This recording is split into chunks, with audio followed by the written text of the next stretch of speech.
programang ito ay rated SPG. Striktong patnubay at gabay ng magulang ang kailangan. Maaaring may masiselang tema, lengguwahe, karahasan, sexual, horror o droga na hindi angkop sa mga bata. One, two, one, two, three, let's go! Party like a rock star, look like a movie star, play like an all-star, like a porn star. So, hi guys! Ito naman, so di ba umaga na, mas teka lang nasa ilang ako. So, yan, umaga na. Hindi yung maaga yun, pero normal na umaga na. Is 5 o'clock. So, ngayon, tayo ba? Alis na tayo. So, dati kasi, kaya gusto ko mag-video, mag-vlog ngayon sa mga ko kasi remembrance ko yun. So, kasi dati, nag-Jollibee ako noon, Jollibee. So, pasensya na po Jollibee and McDo kasi magkaaway po yan, di ba? Yung magkarapan po yung magkakalaman ko dito, siguro sangre. Pero palagay ko meron na sangre meal. Pero yung sangre literal na nandito yung mga artista, wala kasi. Yung pa-arko dito wala pa. Drive-thru na to kasi parang wala pa. So, bali dito, hindi ako pinayagang mag-interview sa sa McDo na yung mascot.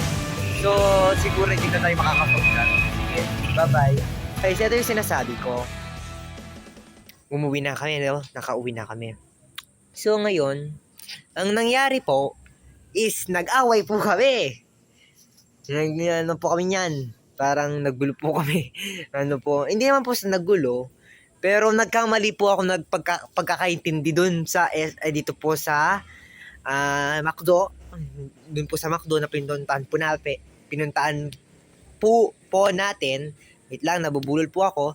So, yung pinuntahan po nating McDo is nagkamali po ako ng akala. Kasi ang akala ko po is darating po yung mga sangre. So, yung mga sangre, nasan na ba kayo? Bakit ayaw niyo magpakita sa akin? Sangre. Sangre Dea. Sanggetrera. Expected ko darating si Ria Ramos, Cassiopeia, si Mitena, Ria Ramos, yun, si Cassiopeia, Solenyusa, and Cassandra. Ang tawag doon, yung ka-teammate ni Ruru dun sa Running Man. So, kala ko, sila yung pupunta, yung tatlong yun. Tsaka yung Ibrahim or yung mga prinsipe doon. O, nangyari, wala mang pumunta, guys. Ang meron yung mga costume. So, nakita niyo naman yung mga picture or makikita niyo pa lang sa screen. So, nagpi-picture pa lang po kami dun sa mga mascot. So, pang lang siya, 3 years old. So, ang masabi ko lang sa iyo, McDo, magpatayo ka ng sangre meal dyan. Magpalagay ka ng sangre meal. Payo, baka magalit kasi yung McDo. Magpalagay kayo ng sangre meal, magpalagay kayo ng yung sa Encantadia yung sangre, ganyan. Para sumikat kayo yung binebenta nyo. So, maingay po kasi dun sa kapitbahay po natin. So, yun. Palagay kayo ng sangre. Pero guys, hindi kasi ganun kadali yun. Na magpapalagay ka na lang, sige magpalagay ako. Hindi kasi ganun yun eh. Gagastos sila ng pera, maglalabas sila ng pondo nila. So, meron akong nakita. Alam nyo, maayos naman yung serving. Ay, hindi maayos yung, hindi. Maayos naman yung food. Maayos naman yung lahat.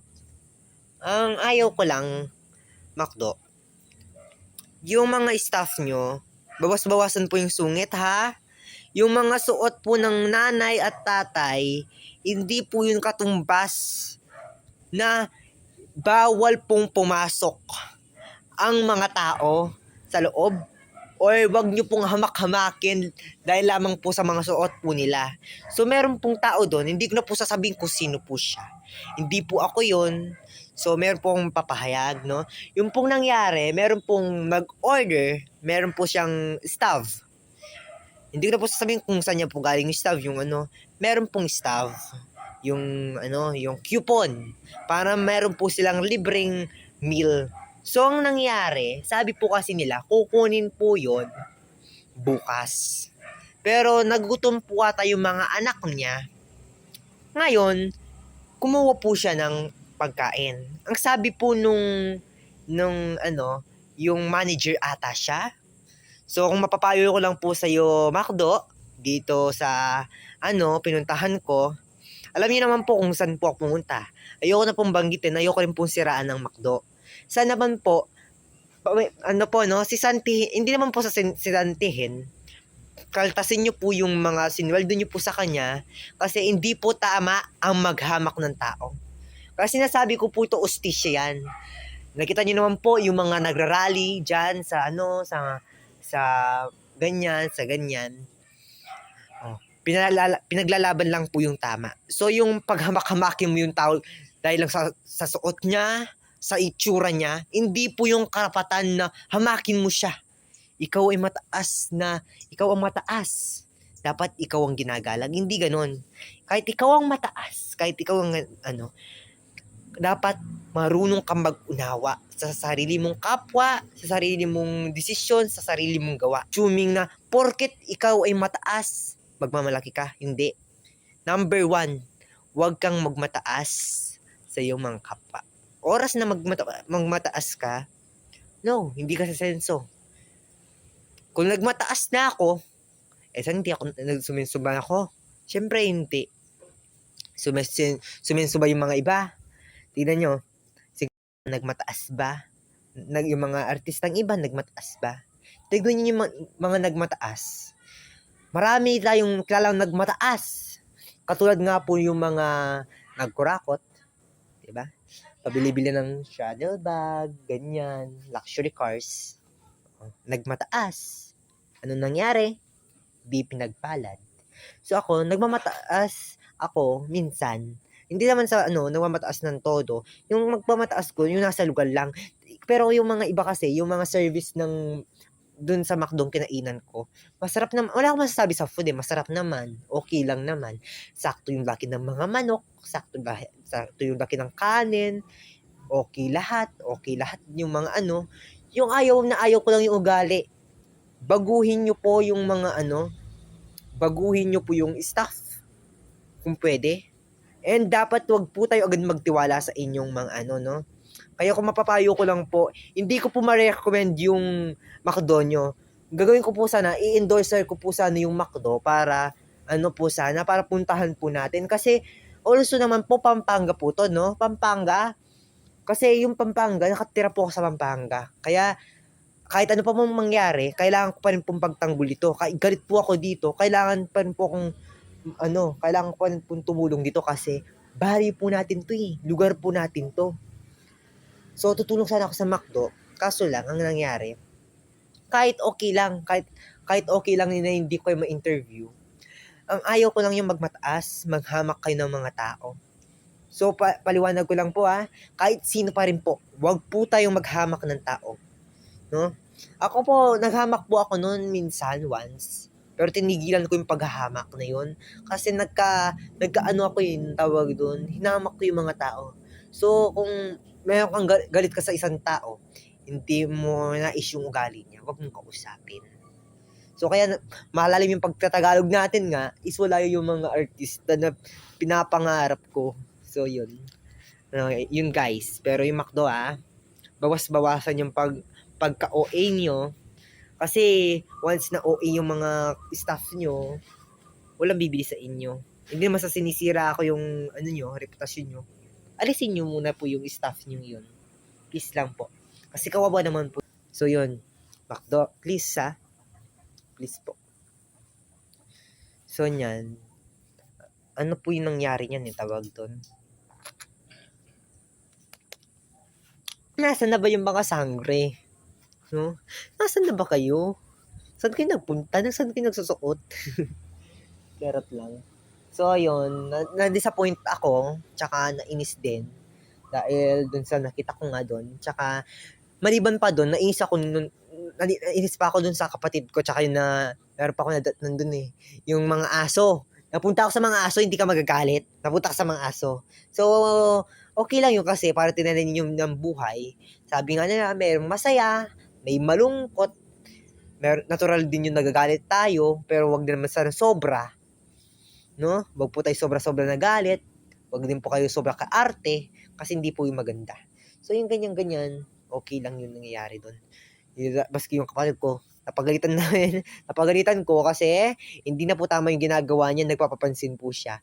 So yun lang po guys, dito lang po ang ating vlog. So bye-bye na po, hindi po to road trip yung road trip nasa isa po, bye-bye. So dito ko na lang nilalagay yung Christmas light, ayan o, yung panel. Nandun guys yung panel, ayan, ewan ko ang kita, ayan yung panel. So yun, nilagay ko na lang dito yung Christmas light. So maka-face mask tayo kasi alis tayo, lalabas tayo doon. Bibili tayo ng ice cream. Babu. Papatatak tayo ng damit, PGB. So baka magtinda rin ako sa natin, sa Shopee and Lazada. So magtinda tayo ng damit ko. Kung gusto niyo bumili, siguro magpapatatak pa lang ako. Umorder kayo sa mismong shop ko para safe niyo safe niyo masuot. Ano lang siya siguro, mga 150 isang t-shirt. Hindi ko pa sigurado kasi magpapatatak pa lang ako niyan next time. So yung gagawin pa lang namin yan, yung member namin. Yung pangalan ng mga members.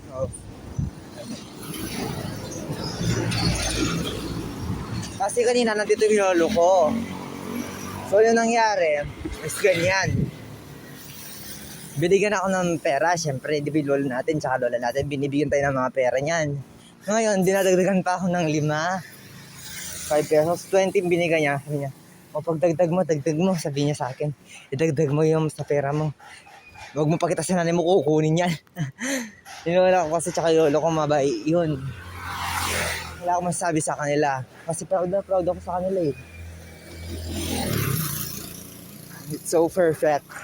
Sila yung nagnanay ko, ganyan. So, meron tayong pag-ausapan mamaya, i-interview ko yung sarili ko. Kasi, wala naman nag-i-interview sa akin, ako lang eh. Ako lang mag-isa. So, mamaya na lang, bibili tayo sa Alphamart, no? Wait lang. A few moments later. Ang mahal naman yung mga popsicle doon. Tsaka yung ice cream 30 daw. Sa Alphamart. So, binili ko na lang ice drop. Yun yung afford natin. So, siya? 10 pesos. So, hindi na ako bumili dun sa Alphamart kasi mahal nga. Wait lang, sa bahay na lang. So, guys. 'Di ba kung nagtataka kayo niyan, bakit lang ako naka-face mask? Kaya naka-face mask lang po tayo is kasi yung mga smoke po sa labas. Wait lang, may aso guys. Nandun saan namin, dadaanan ko sa bahay.